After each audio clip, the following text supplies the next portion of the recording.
All right, folks, are you ready to go viral? That's what's happening as we speak. James O'Keefe takes ETHGate viral, folks. We got a full update breakdown. You're not going to want to miss this one. Please help us out here by sharing our content out far and wide. Make sure you tap it, smack it, do something. You're going to have to react to this one, folks, because this is what we've been waiting for. The bombshell story, the most fascinating story in financial markets in the last 100 years. Finally breaking. Mainstream doesn't want to pick up on it, but now we have James O'Keefe dropping a bomb. Did a Twitter space, brought on Steven Narioff. They opened up that whole can of worms, and he said this is probably part one of exposing the Crypto Mafia, as he calls them, okay? And so we've been talking about this whole story, right? This is bigger than XRP. This is bigger than the cryptocurrency space. This is the regulatory capture of the United States. And this is what we need to get to if we want to save our country. Now, let's get right on into it, folks. I have so much to cover, full update, and I want to start here by showing you what gold and silver have been doing. Now, in my last update, we shared how CBS, mainstream news, now wants to come on and show you some silver and show you some gold. And I don't knock the hustle, right? I have my affiliates, my community resources. I don't knock the hustle. But we've been talking about this. And this is why we are going to make so much money during this transfer of wealth, is because we've been talking about it and we've also been stacking it. We haven't just been running our mouths, right? We haven't just been showing up to the bonfire with our buddies, having a couple beers and talking about, oh yeah, man, the Federal Reserve, the economy, this, that, precious metals, crypto. We've actually been stacking it. We actually understand the fundamentals. And now the masses are going to get brought in and ushered into this thing as it propels, and it's just getting started up to $2,300 per ounce for gold and $27 for silver, folks. Let's have ourselves a party. And like I said, we're just getting started. We haven't seen nothing yet, but this is all-time high history in the making for gold, and silver absolutely ripping. This is your daily chart, back up to $27 for silver. Now, I did share this one here. We have the Qatar Central Bank has added to its gold reserves in February. The country's holdings are over 100 tons. Another commodity powerhouse stockpiling gold. Now, I asked the question, we know that Ripple is working with Qatar National Bank. And so I am wondering if they have had any conversations with Qatar's central bank. I wonder if they have had any sort of conversations over there. And you guys let me know in the comments down below. Do you think that Ripple has had any talks with Qatar's central bank? We know that they're working and they're using on-demand liquidity XRP with Qatar's national bank. I wonder if they've chatted with that central bank. Now, let's get into it, folks. Market, and we got another insider trading alert. CEO Tim Cook just sold 196,000 Apple shares for a total value of more than $33 million. Now, what's so funny is I was going to comment, the markets don't know what to do with themselves. All they know is buy the dip religiously, which I buy the dip on the assets that I like, right? But I'm talking about the broader stock market, the equities. The market's trying to figure out what to do. The market's hanging on the edge of their seat waiting for Jerome Powell to speak. And Jerome Powell comes out once again, says, we need more data, right? It's going to be higher for longer until we see more data. We need to confirm whether or not the inflation that we just saw ticking back up, whether or not that was just a bump in the road. And for us over here, we know it's not just a bump in the road. We know you've lost the fight against inflation. We know you were never serious against the fight against inflation. And you're not going to come out and just admit defeat, but you're going to come out and do the normal Powell, pitter patter back and forth, right? Meanwhile, what are the insiders doing? They're dumping. They're dumping their stock and going to the bunker. And I'm not just saying that, Mark Zuckerberg's actually doing it. So, I'm not sensationalizing this. The insiders are dumping at a record pace for the past 6 months. Go look at the data. We've been sharing it with you guys here. The data over the past 6 months, they've been dumping. And what have we been doing over here in the precious metals market and all the other fundamental utility that we've been talking about, right? We see it clear as day. We know what's coming. Is this a bump in the road? No. We know that you're hanging on for dear life. And the Fed is trying to engineer some sort of soft landing. We already know that we're in a silent recession, and we know that they're going to not be able to achieve what they would consider as a soft landing is manipulating the data and papering it over. And despite inflation still running hot, they want to pretend that they've won the fight against inflation, or at least the talking head pundits do. Powell has enough decency to at least admit that they haven't won the fight against inflation, but the talking head pundits on CNBC and Wall Street, right, they're trying to come on out and cheerlead and say that they've won. They're nowhere near. You guys know the deal. We'll continue to update you on these financial markets and keep you fully updated on that. Now, the next one that we need to talk about is the hypocrisy, the absolute joke that we are seeing coming out of the SEC, and then this one from Miles Jennings. Miles Jennings is actually at Andreessen Horowitz, okay? Now, if you're wondering why he would say such a ridiculous thing as to praise the SEC for giving us guidance on crypto 5 years ago and say enough with the politics, builders should be allowed to build. And as everybody is highlighting in the comments, just absolutely roasting this guy, is that Andreessen Horowitz actually employs Bill Hinman right now.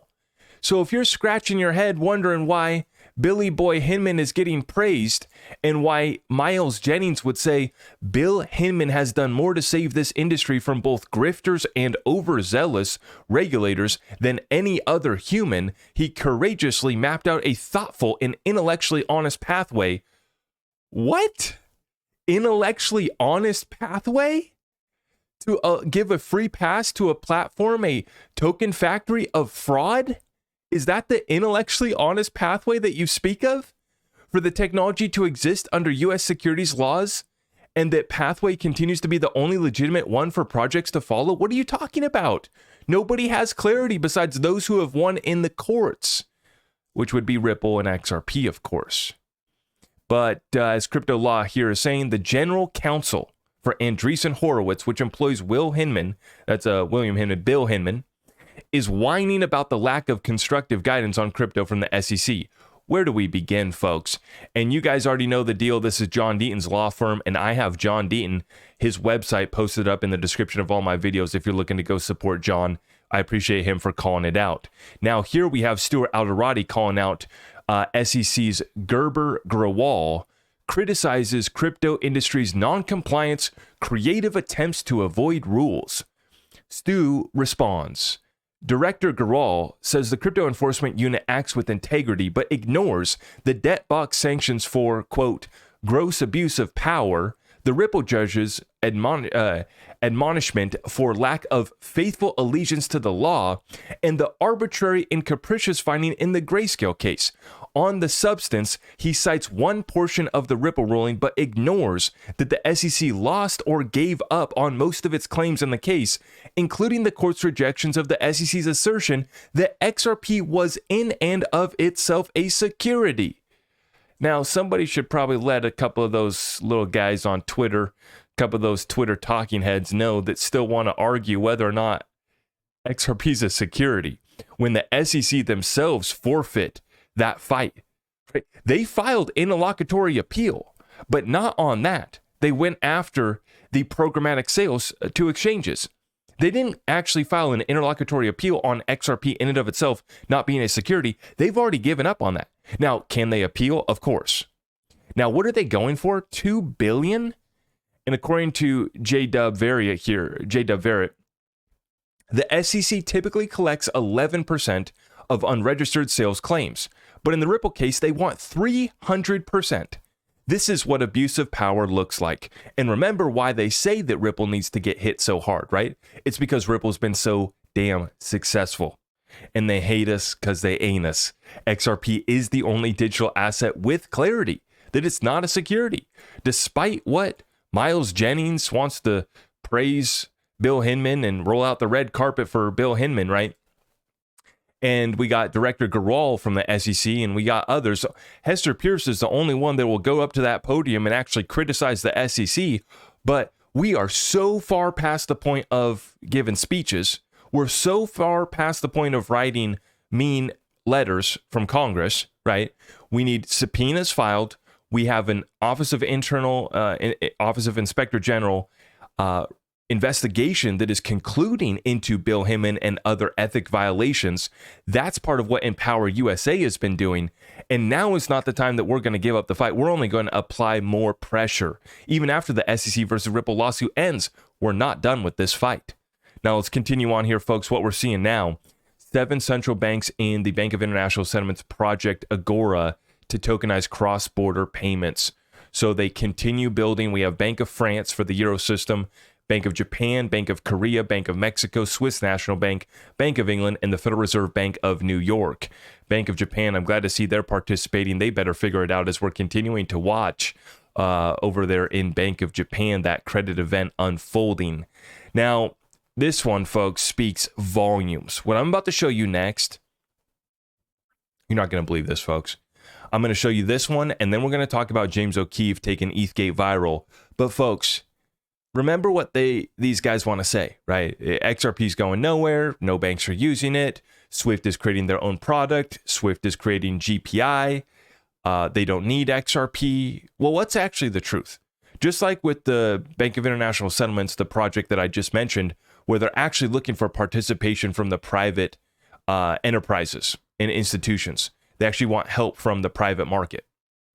So in in pairing up with the private markets, they're going to accelerate this adoption, accelerate this growth. And just like this person here, right, says, I don't have the name of who this is, but she says, I left Swift to join Ripple to disrupt the internet of value. And listen in, because she's going to explain how she was actually in charge working on Swift GPI, but she actually left to go join Ripple. Now, why would she do this? Why would she even consider going to a little startup out of San Francisco that's being sued by the SEC if XRP wasn't going anywhere, right? If Swift GPI was going to be the solution. Let's listen in. Everybody, I'm sorry for this delay. My name is Marjan De Latin. I joined Ripple actually 10 months ago, and I used to work for Swift for more than a decade. And my last assignment was, I was responsible for GPI, that I'm sure you have heard about it, changing the cross-border or transaction banking systems. Now coming back to Ripple, because I joined Ripple to disrupt, and I think that's the main objective of the Ripple. Ripple is a blockchain company. The vision of the Ripple is to create an ecosystem with a mission that we have, which is creating an internet of value. Yep.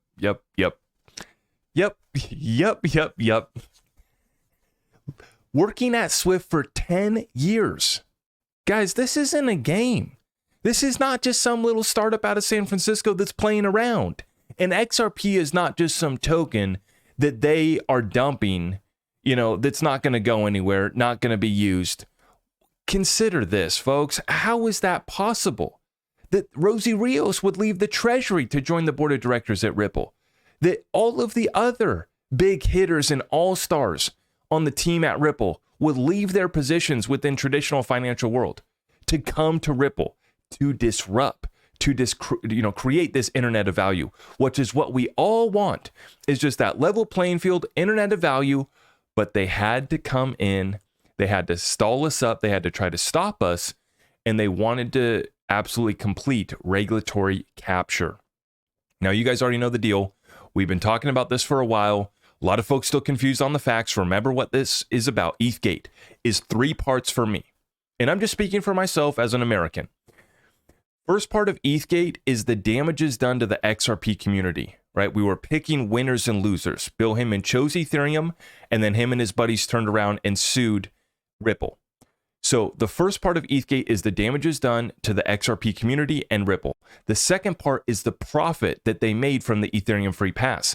Steven Arioff suggested it's well into the hundreds of billions and maybe even $1 trillion that they've profited off of this token factory of fraud. And then the third part of ETHGate is the regulatory capture of US capital markets. And if we don't stop this, folks, they're going to be able to take accreditation standard all the way to 10 million. the average person won't be able to get into the best opportunities. You combine that with the massive amount of inflation, the middle class and poor get completely wiped out, and this transfer of wealth really, it's incredible what they allowed to get dumped on American retirement accounts and pension accounts, all the frauds that they have allowed to IPO and take place here, including the ICO that took place with Ethereum and the token factory that's been created over there.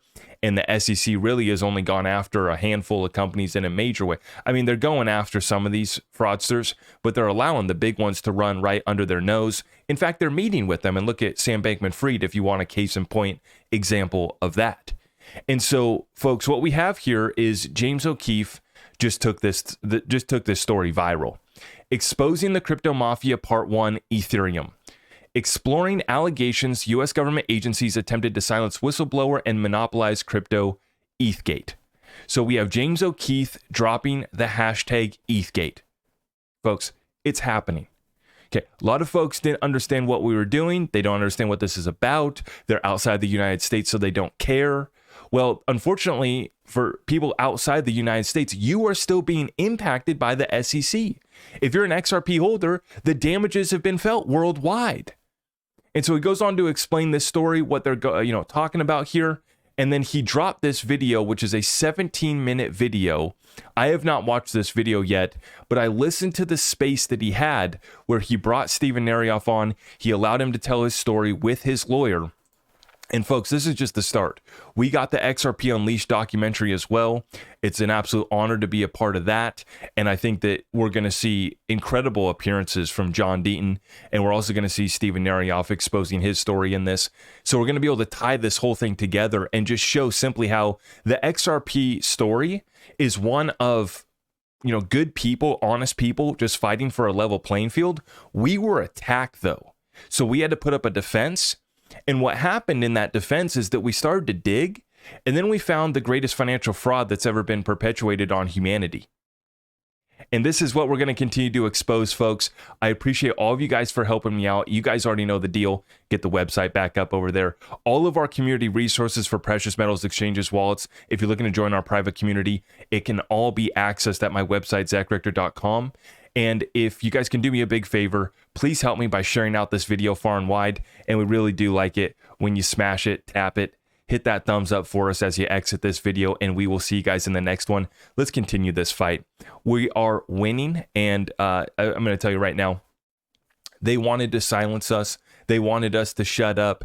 They thought that they were going to be able to beat us. We are winning in the courts, and now we're using the courts. We're using the law, and we've been putting up that legal defense. And now we go on the offensive, folks, and we take the fight to them, and we're going to achieve complete victory. I appreciate everyone. We'll see you in the next one. God bless.